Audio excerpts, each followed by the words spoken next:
Assalamualaikum warahmatullahi wabarakatuh. Sesaat lagi akan kita dengarkan bersama Mauidul Hasanah dari Hadratus Syekh Romo Kyai Haji Ahmad Ashori Al-Isyaki. Dalam pertemuan kali ini akan membahas tentang niyat bagian yang kelima. Selamat mendengarkan.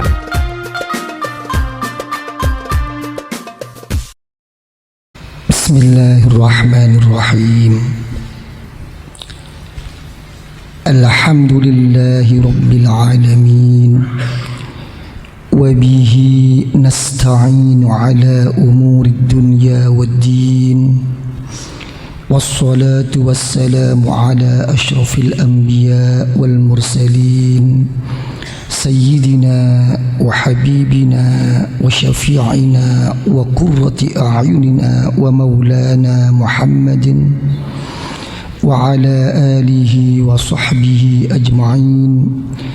Qalu subhanaka la ilma lana illa ma 'allamtana innaka antal alimul hakim. Rabbi shrah li sadri wa yassir li amri wahlul 'uqdatam min lisani yafqahu qawli bi rahmatika ya arhamar rahimin. Wala hawla wala quwwata illa billahil aliyyil azim. Amma ba'du.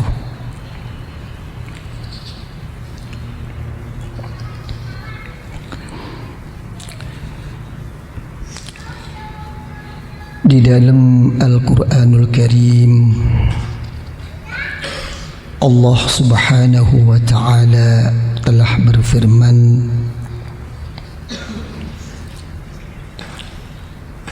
"Wa ma khalaqtul jinna wal insa illa liya'budun."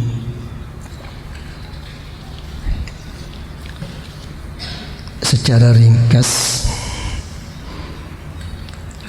tidak ada lain di dalam saya menjadikan jin dan manusia itu kecuali hanya semata-mata untuk mengabdi, menghambakan diri kepada saya.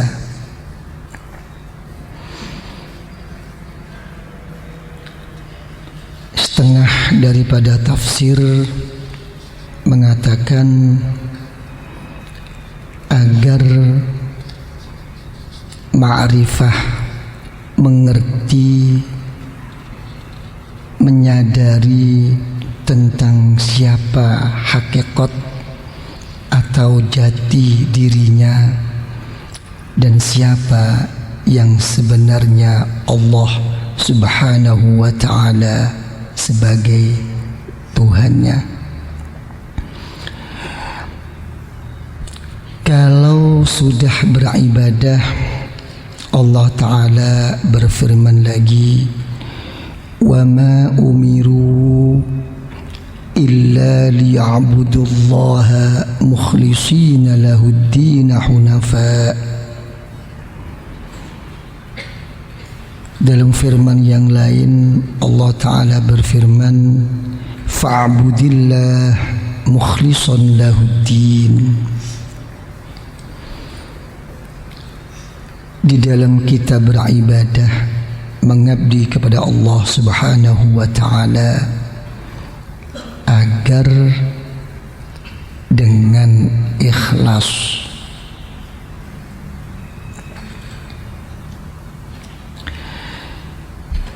Berkenaan dengan ikhlas, dalam satu hadis riwayat Imam Bukhari wa Muslim dari sahabat Umar Ibnul Khattab radhiyallahu anhu, Rasulullah sallallahu alaihi wa alihi wa sahbihi wasallam bersabda, "Innamal a'malu binniyah." Ya. Sesungguhnya, terangkumnya, ya, bisa dirangkum di sisi Allah Subhanahu wa ta'ala setiap amal itu dengan niatnya.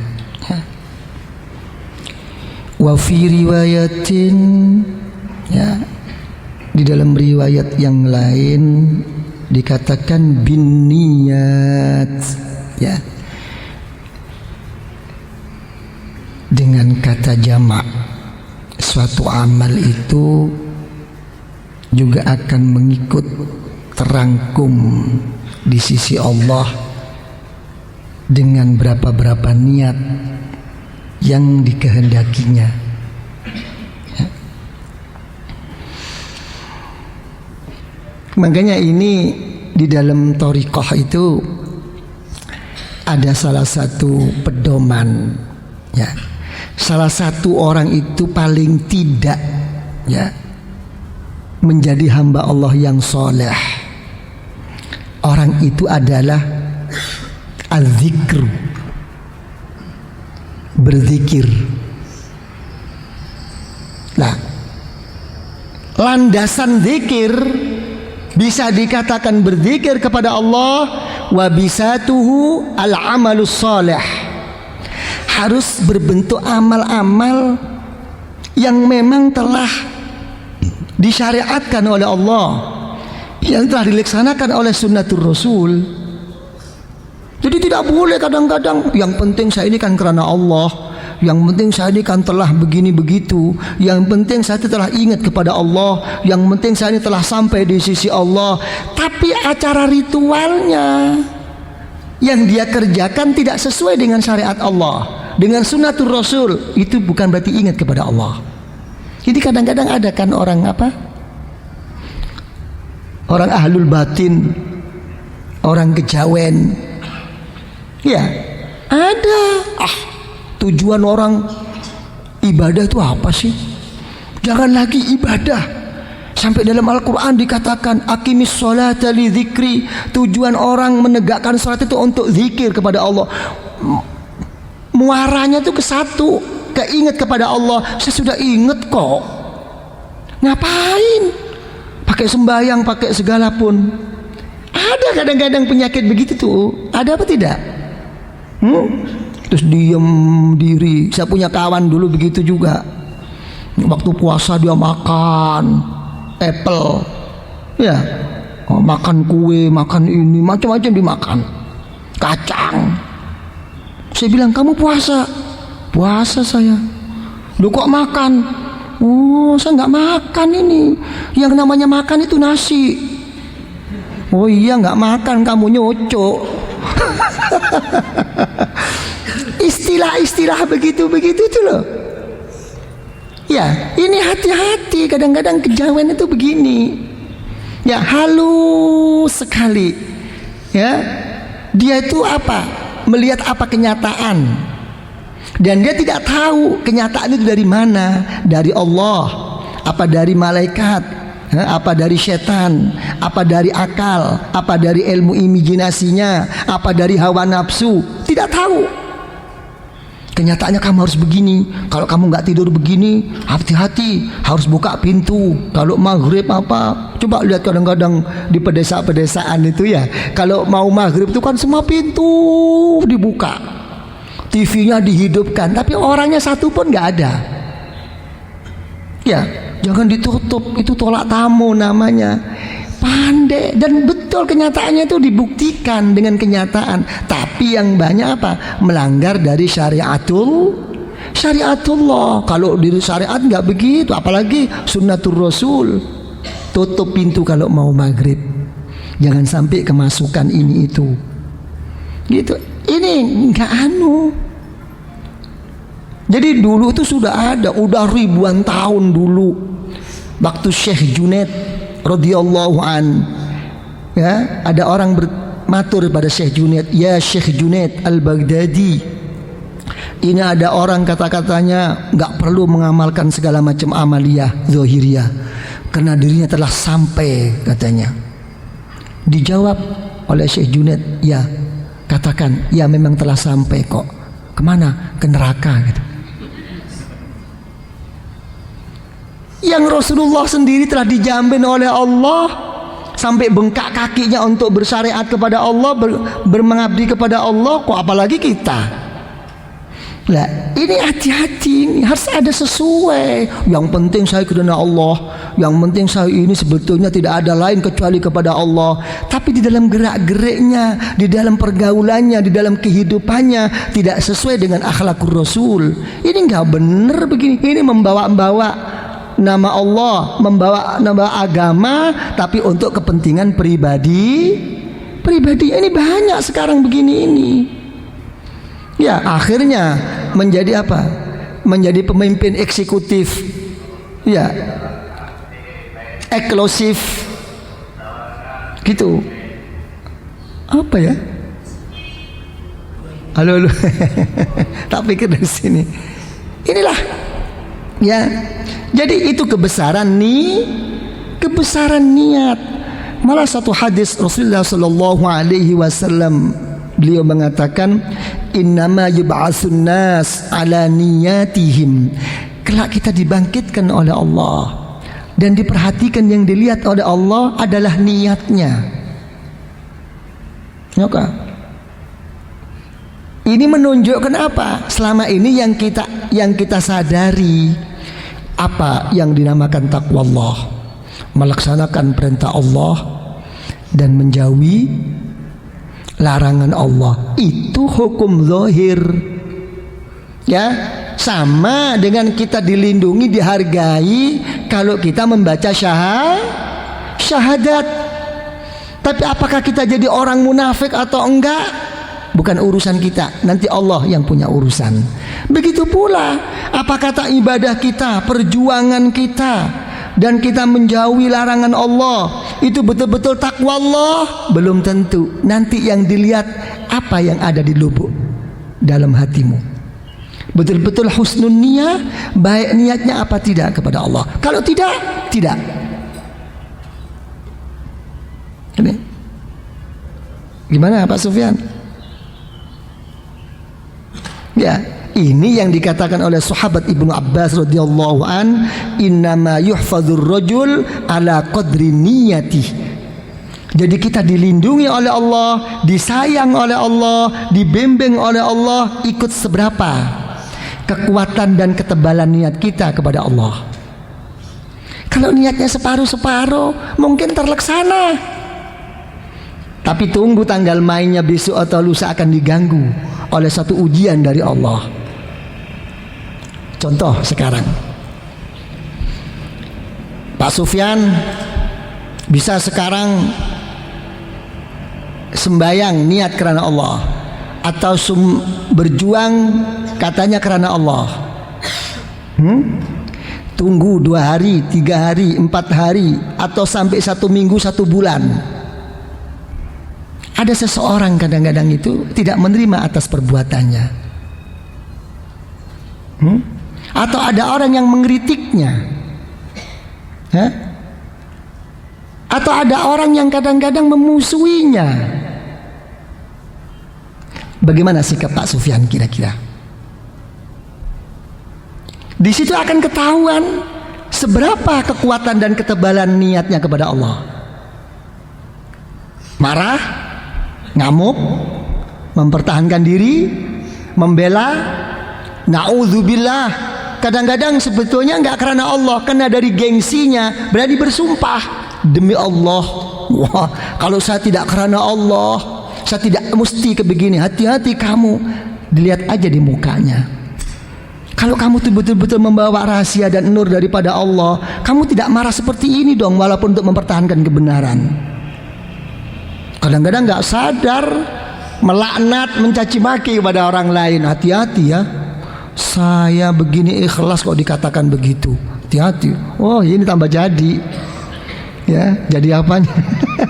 Ayo, kira-kira terjadi nggak kadang-kadang begini? Ini kalau orang thoriqah akan ketahuan kok modal niatnya itu seberapa. Ya, jadi apa? Setengahnya ulama sufiah mengatakan apa? Innama yu'ton nas ala qadri niyatihim. Kita pun akan diberi oleh Allah mengikut niatnya. Gimana Pak Arifin kira-kira? Hah?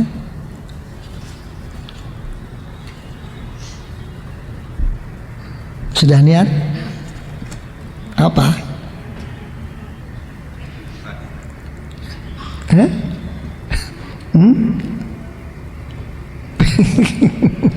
Jadi apa? Jadi secara ringkas ya di sini saya artikan ya matlabul arifin ya,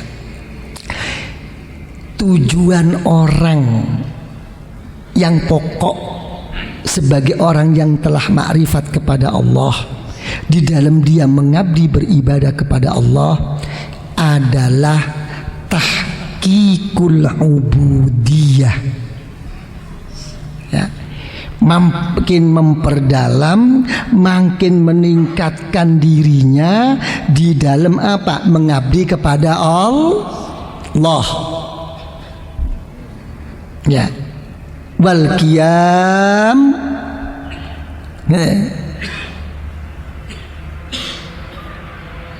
wal ada bihaqqir rububiyah. Ya. Untuk melaksanakan apa? Hak-hak Allah yang telah menghidupkan dan beri kehidupan kepada kita. Kira-kira di dalam memperdalam tuh gimana Pak Sufyan? Kira-kira itu memperdalam, meningkatkan pengabdiannya kepada Allah itu gimana kira-kira?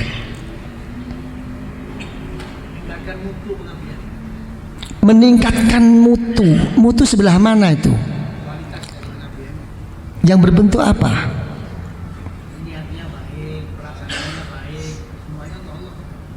Semuanya gini ya.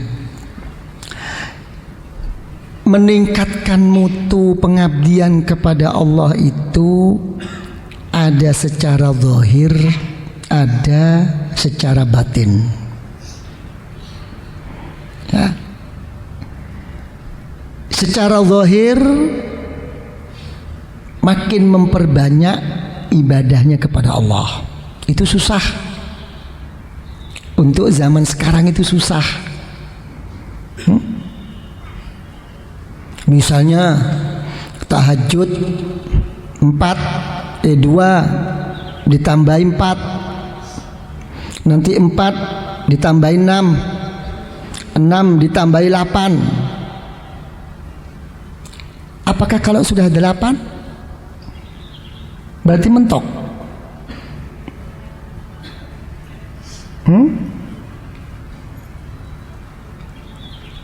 Belum.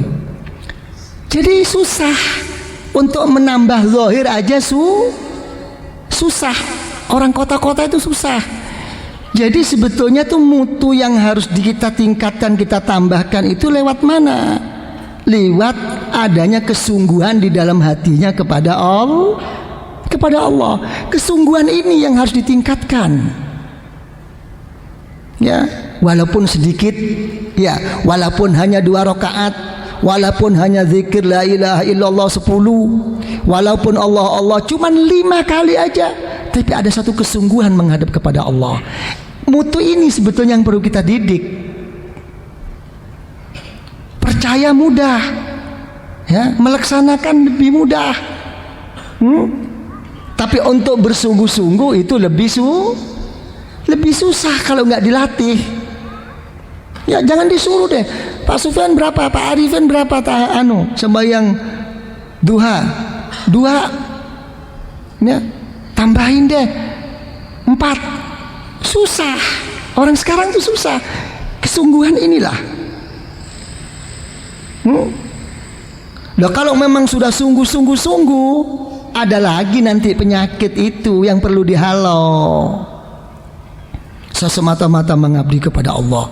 Saya semata-mata karena Allah. Namanya manusia.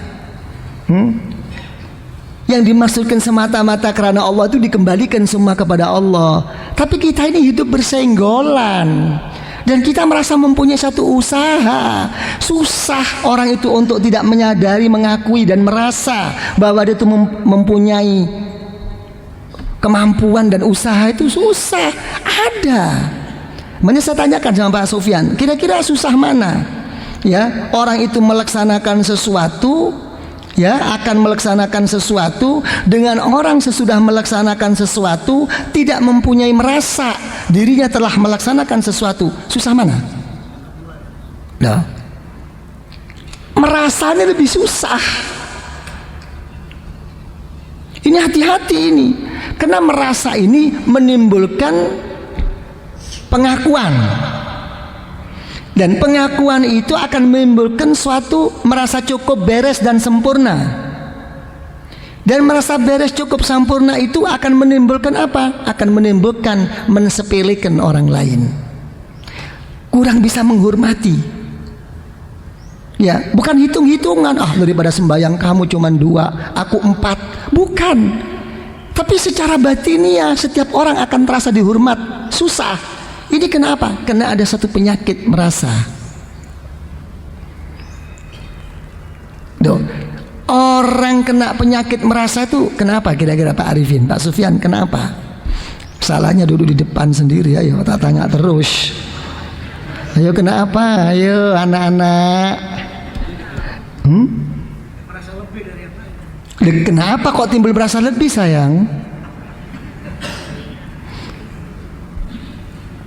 Melihat apa yang sudah dia pekerjakan, dianggap itu benar. Melihat hasil pekerjaan dia. Melihat apa hasil pekerjaannya itu merasa benar. Jadi mentok ke situ kalau gitu. Ini perlu saya bahas.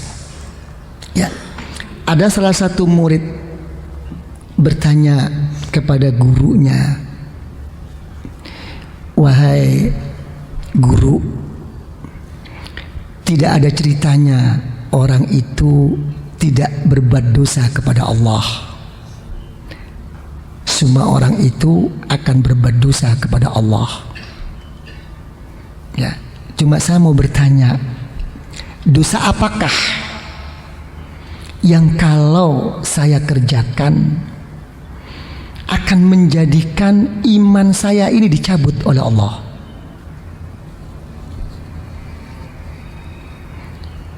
Mau tahu nggak? Hah? Bayar. Enak aja loh. Hah? Ayo kan ini kan? Iya. Jadi kita di sini masalah husnul khotimah. Makanya kalau Syekh Abu Yazid Al-Bustami radhiyallahu an berdoa, "Ya Allah, kalau aku engkau masuk ke neraka 1 minggu, alhamdulillah. Ya, kau masuk ke neraka 1 tahun, alhamdulillah. 100 tahun, alhamdulillah. 1000 tahun, alhamdulillah. Sampai berapa juta tahun tetap alhamdulillah." Muridnya yang bingung. Ini kiai gua nih kayak agak gila barangkali. Gua takut sama neraka. Ini bertahun-tahun mau. Ini coba bertanya, kenapa guru kok begini? Dijawab oleh gurunya,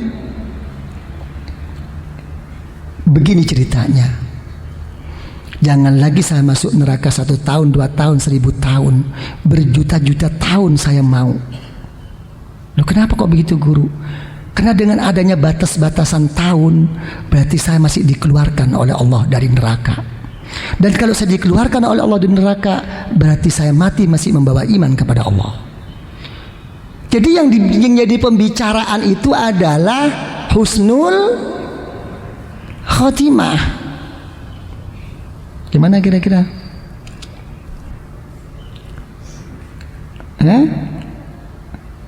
Ini mau nggak? Bayar dong. Nggak mau bayar, nggak saya kasih tahu. Ya, minta bayaran nggak mau. Ya, tapi minta dihormat mau. Itu lebih penyakit itu. Ya, sudah. Terus gimana? Dijawab hanya 3 dosa. Ya, yang kamu dikhawatirkan akan mati tidak membawa iman kepada Allah, dicabut imanmu di dalam hati sanubarimu oleh Allah. Yang pertama, tidak bersyukur atas Islam dan keimanannya yang telah diberikan oleh Allah di dalam hatinya.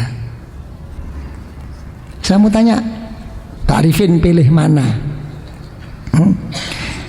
Kaya nggak punya iman, nggak begitu kaya, jangan melarat banget lah. Nggak begitu kaya tapi punya iman, pilih mana? Yang punya iman. Oke. Huripnya begitu-begitu terus, tapi alhamdulillah mati membawa iman. Hidupnya seneng terus, tapi matinya tidak ingat kepada Allah. Pilih mana? Begitu berharganya Islam dan iman kepada Allah. Tapi saya bertanya kembali sekarang, setiap hari berapa kali bersyukur atas Islam keimanannya kepada Allah? Pernah? Hai.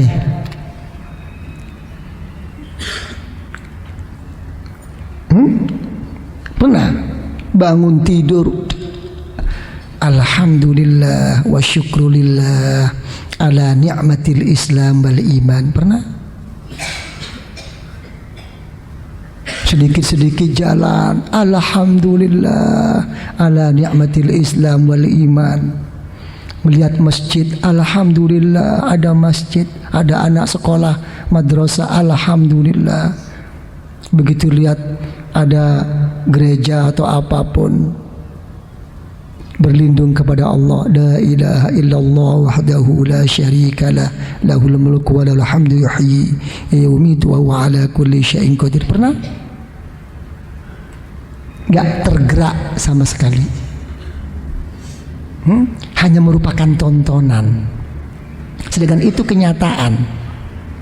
Itu kenapa permasalahannya? Karena satu, tidak pernah bersyukur, tidak pernah menyayangi, tidak pernah menghargai Islam dan imannya yang telah diberikan oleh Allah. Ini gak sadar. Dibiarkan begitu saja. Tapi kalau kerja urusan duniawiyah, begitu memohon kepada Allah, ya Allah, semoga saya dapat untung, ya Allah, semoga saya berhasil kalau nagih utang, ya Allah. Ya, begitu berharap, begitu rugi, betapa sedihnya kepada Allah. Kalau udah begini saya mau tanya Pak Sufyan, lebih sayang mana ini? Islam imannya dengan hartanya? Kenyataannya gitu. Loh, ya apa sih? Teori sama praktek lain. Emangnya iman itu cuma ngomong doang dong?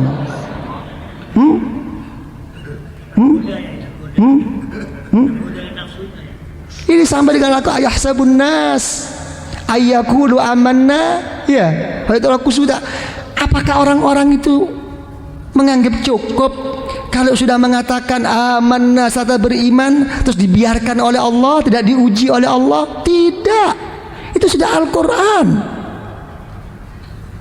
Kalau sudah beriman berarti beres? Tidak. Ya, makin tinggi tingkatannya di sisi Allah. Telah disabdakan oleh Rasulullah SAW, asyaddukum bala'an al-anbiya summal amsal fal amsal. Yang paling berat menerima ujian dari Allah para nabi, para wali-wali yang dekat kepada Allah. Cuman kita nggak sadar. Tolong deh Pak Arifin sekarang. Ini Pak Arifin minuman enak. Ini Pak Arifin minuman hebat, makanan enak. Tapi di situ tergerak hatinya Pak Arifin. Ini nikmat dari Allah. Saya dituntut oleh Allah untuk bersyukur dan untuk membuktikan kesyukuran saya kepada Allah, untuk ibadah kepada Allah nikmat ini. Kira-kira Pak Arifin enak makan minum nggak?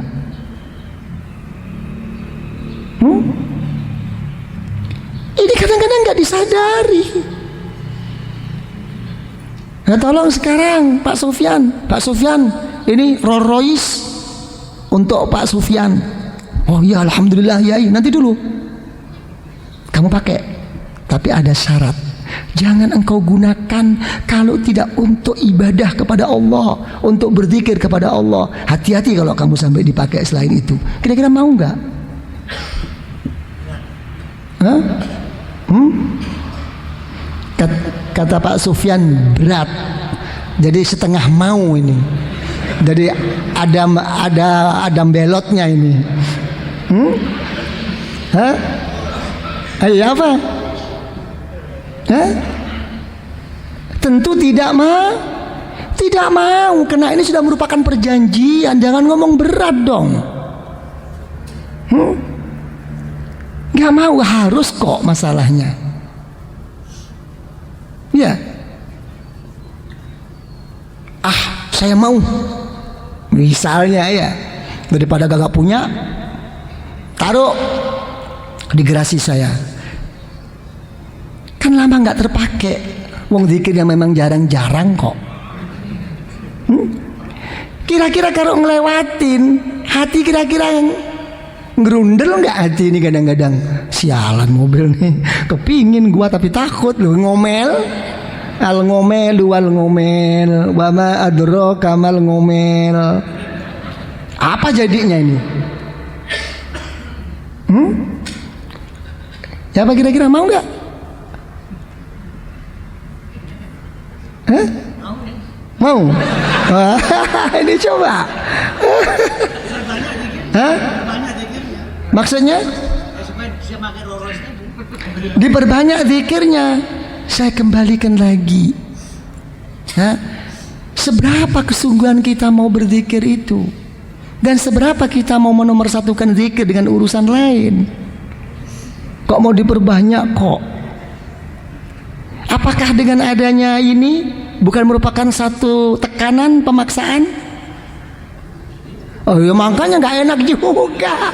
Ini pemaksaan lain. Ya sama dengan orang-orang kadang-kadang ngomong saya telah mempunyai jin, saya telah menguasai jin. Kata-kata menguasai jin itu bagaimana? Selagi Anda itu di bawah naungan syarat-syarat daripada jin itu sendiri, jangan ngomong deh kalau Anda itu menguasainya. Bodoh amat sih jin mau nurut sama kita. Hah? Wong kehidupannya udah lain kok, kepentingannya udah lain kok. Kalau sampai jin itu mau sama kita, kita perhatikan dong. Para bapak ibu yang saya muliakan, saya kira insya Allah sudah cukup apa yang kami sampaikan.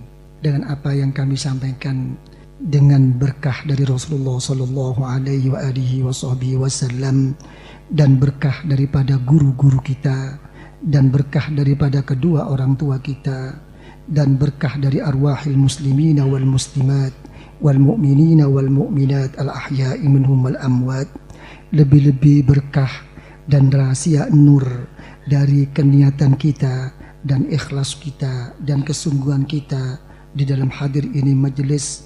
Semoga kita seanak 7 turun hatta ila yaumil qiyamah senantiasa dianugerahi rahmah oleh Allah, senantiasa diberi maghfirah pengampunan oleh Allah, mendapatkan barakah, mendapatkan karamah, kemuliaan di sisi Allah, di dalam kita beribadah, di dalam kita berzikir, di dalam kita berjuang kepada Allah. Semoga kita makin istiqamah, makin tumakninah, merasa manis, merasa indahnya beribadah, berzikir kepada Allah, meraih suatu ma'rifah, meraih suatu mahabbah, sampai taqarrub di sisi Allah.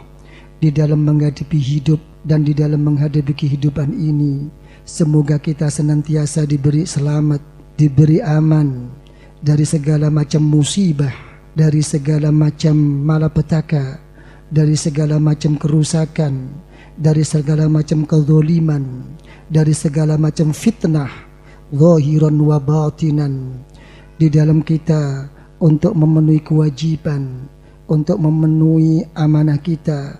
Semoga dilapangkan rezeki kita oleh Allah, dilancarkan, dimudahkan segala urusan rezeki kita oleh Allah, dan terlaksana kebutuhan kita, hajat kita, hajat dunyawiyah wal ukhrawiyah oleh Allah. Dan semoga kita oleh Allah diberi ridha dengan membawa husnul khatimah, husnul khatimah, husnul khatimah dengan meraih syafaah dari Rasulullah sallallahu alaihi wasallam. Kelak kita di dalam meninggal akan diberi husnul khatimah. Di alam kubur kita akan dijemput oleh wali-wali Allah, oleh hamba-hamba Allah yang saleh, oleh kedua orang tua kita, dan kita akan diajaknya untuk bertemu dengan Rasulullah, dan di situ Rasulullah akan menerima kita semua dengan syafaahnya, dan Rasulullah akan mau membawa kita, membimbing kita ke hariban Allah di dalam surga Allah. Rabbana zalamna anfusana wa illam taghfir lana wa tarhamna ya Allah lanakunul khasirin. Rabbana hab lana min azwajina wa dhurriyyatina qurrata a'yun waj'alna lil muttaqina imama. Rabbana la tuzigh qulubana ba'da idh hadaytana wa hab lana min ladunka rahmah innaka antal wahhab wafri 'alaina sabra wa tawaffana muslimin. Rabbana atina fid dunya hasanah wa fil akhirati hasanah wa qina adzaban nar وادخلنا الجنة مع الأبرار وأمدنا النظر لوجهك الكريم يا عزيز يا غفار يا رب العالمين. وصلى الله على سيدنا محمد وعلى آله وصحبه وسلم والحمد لله رب العالمين. الفاتحة.